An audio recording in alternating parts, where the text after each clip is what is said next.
In this tutorial, we are going to go from this to this with the use of split tones, mult, blend modes, and a bit of, let's say, tweaking in the end with the film look. Okay, let's discuss the idea of split tones. Before we get into it, so split tones is like change the color in the, let's say, the low part of the image and in the high part of the image, and quite often leaves most of the midtones alone. So in the midtones where your skin more sits, that is why split tone doesn't so much affect the skin tones as much. So what I want to do is just give you an example of not just the idea of using split tones, but also my kind of like tricks I use to create a very unique split tone that I think it adds more of a creative look when I do it the way that I do it. I'm going to show you in a moment. So let's first build up the starting nodes that I always have. I'm not going to add the noise reduction in this one. I always have noise reduction before it, but then I'm just going to do the basics. That's balance. Then we have exposure.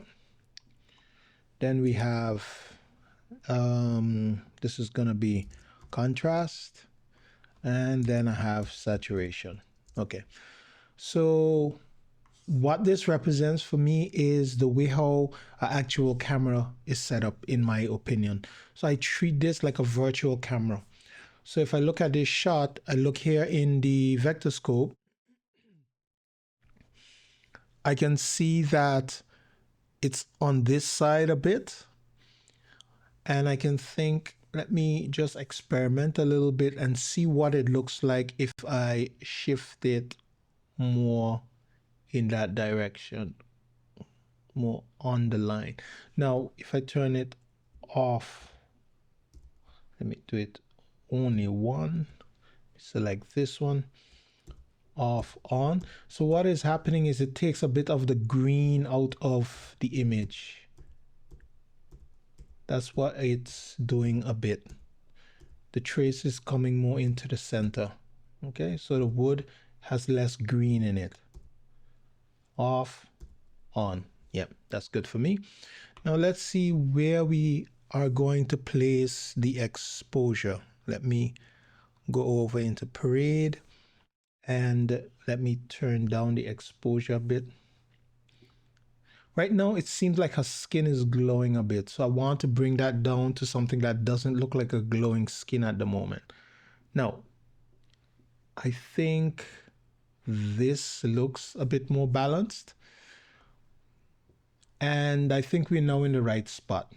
For contrast, I think the contrast is good enough. Saturation, I can saturate it a bit.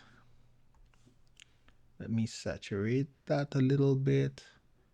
Or what I like to do often is like swing back and forth so that my eye can't adjust quick enough, so I can see what I'm actually getting myself into. I think that's a good place. Now here's my little trick, what I like to do. So I'm gonna type mult.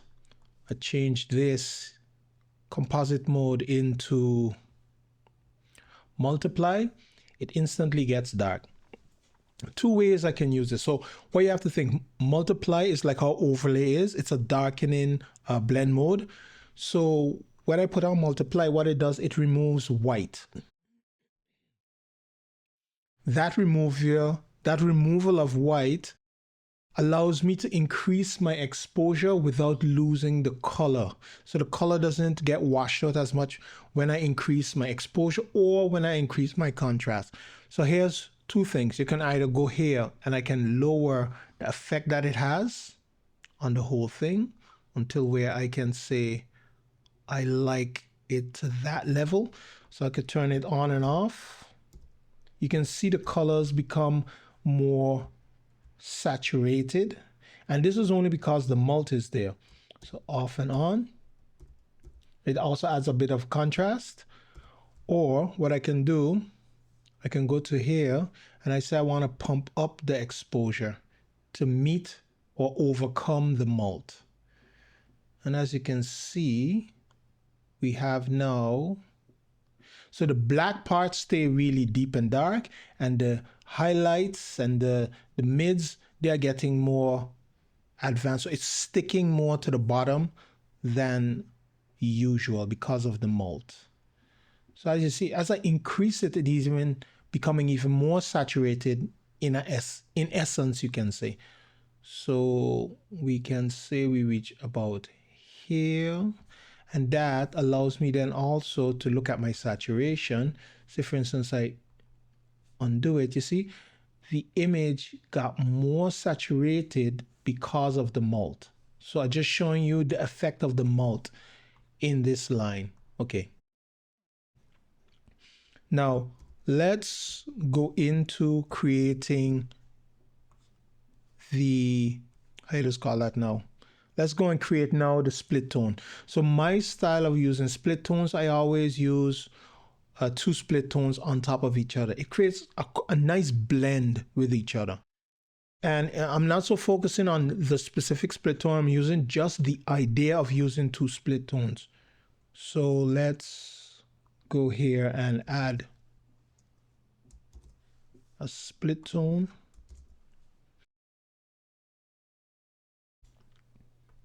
Grab DCTL, do the same down here, DCTL.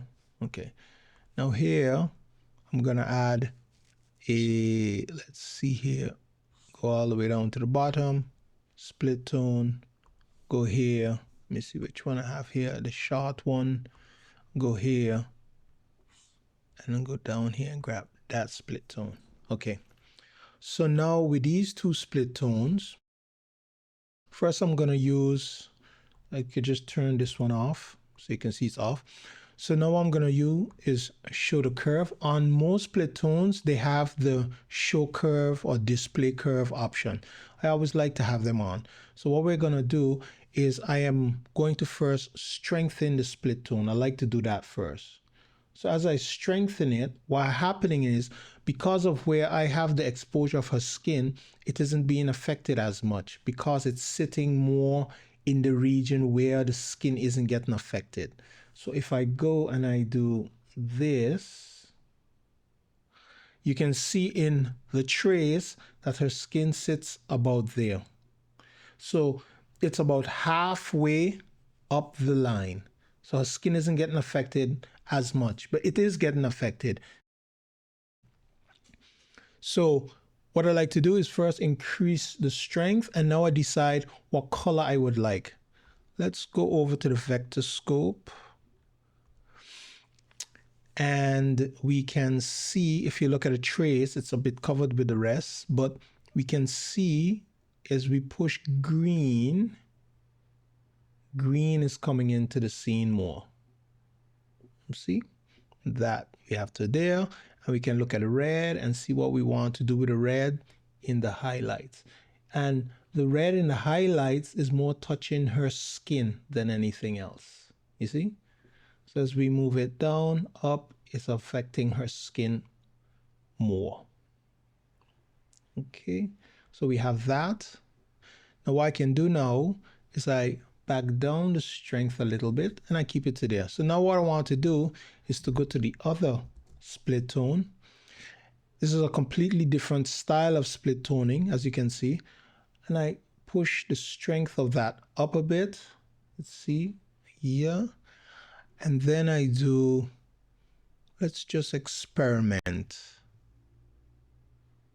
See what effect we are getting here. No, not as much. Let's increase the strength. Let's do, oh, let me open the display so I can see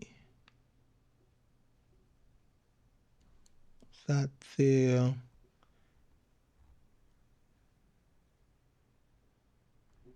There. Now I can come back here a bit and noticing the skin is, the exposure is having the skin really jump up a bit. pull that down a little bit. Yeah, go back to here, turn it off and on, and let's do a little more adjusting shadows. Yep, go back to this one and push this one a bit, come back to here, and let's check what hues we can play with. No, let's carry that back to there. Highlight hues a bit. Let's come back to here now.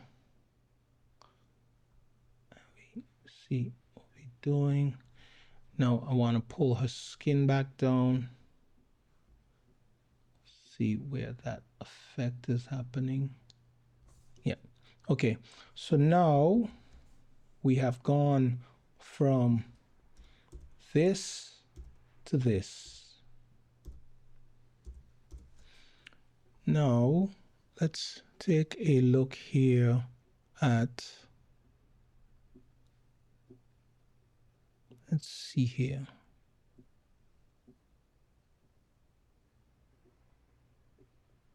Yeah, let's turn this on and off. Let's retry this. Let's reset that. Sometimes you want to start from scratch because you're experimenting. You want to see what you can pull out of it. Yeah, and go to our next one here. Put on a curve. Increase the strength all the way. Yeah. And then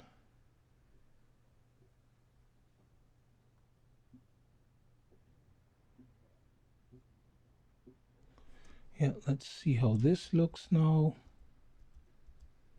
Yep. Okay. So we went from this to this. Now let's do a little more touching up. We're going to add another one. Now we are going to go and mess with power windows and to create a look. These are parallel nodes. Let me close this down for a moment. We aren't going to need that so much. So first thing we're going to do is I want her to stand out. And how I like to do that is, let me zoom back a bit. So instead of raising the exposure, I like to lower the environment's exposure. So the person I think is already at the right exposure I want, but to make them stand out, I add a outside node. You can do that by right clicking and clicking. Let me see here. You can just do outside node. You go into the outside node and I bring the exposure down. Okay, brought the exposure down to that. So let's see how that looks. Yep. Okay. What I also like to do is I like to add a window specific. Oh, before we continue with that, let's bring this back up and let's just do a quick track and tilt, no rotate, perspective 3D, that's okay. So let's do a back and forth to track the window.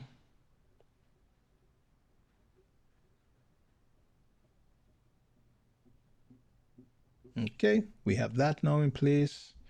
So the window stays basically the same. So we went from this to this.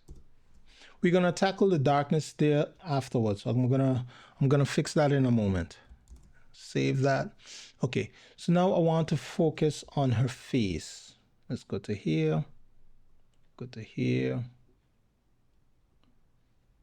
and let's span that out a bit. And I am going to darken the scene even more so that her face stands out more than the rest of the scene. So everything now is getting darkened down. Let's go back to here.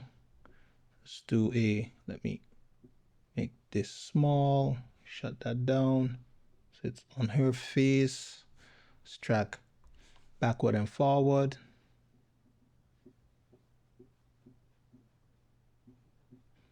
Okay, that didn't work out well. Let's reset that. Let's come to here. Make that even smaller. Okay, let's track back and forward.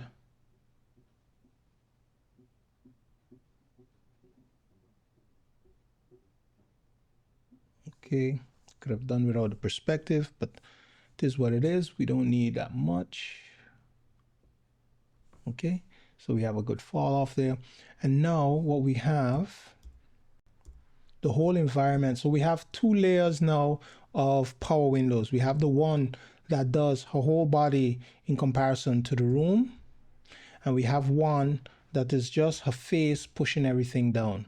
And that creates multiple levels of, let's say, emphasis. So first her body itself in comparison to the room, and then her face specifically in comparison to her body. So that helps to create that extra layer that you don't necessarily notice it one time, but now that I turn it on and off, you can see the effect that it has. Off, off, you see?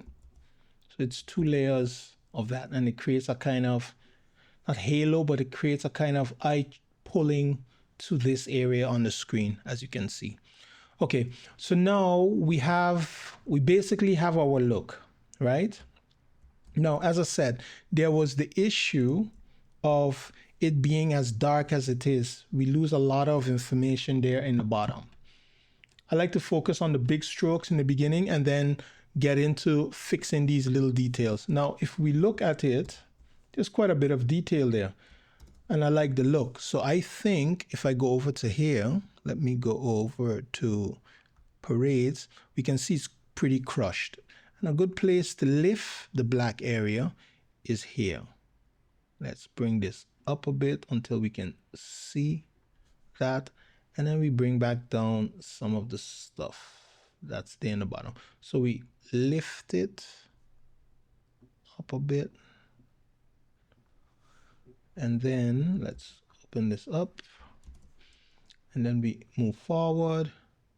We can see just a little bit there, and we want a little bit more higher, and we don't want it to look,